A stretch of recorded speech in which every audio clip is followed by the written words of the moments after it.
白痴哦、你干嘛把手机冰在冰箱里面啊？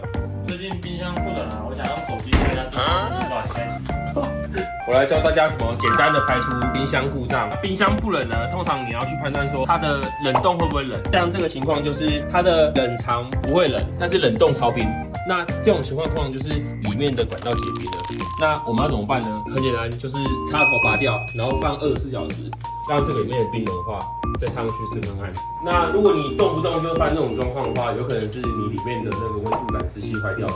那这时候就可以请冰箱厂商过来处理。那第三种状况，假设你的冷冻不冷，冷藏也不冷，有很大的几率是里面的那个压缩机挂掉了。那这时候通常叫人家来修理其实也不便宜。但是现在政府他们有推出旧换新的补助3500块，所以假设你家冰箱已经10几年了，我们建议就不要再修了，干脆直接趁有补助的时候换起来就划算。其实有时候修东西不一定划算啊，你还是要看你那个东西的年份，还有有没有修的价值。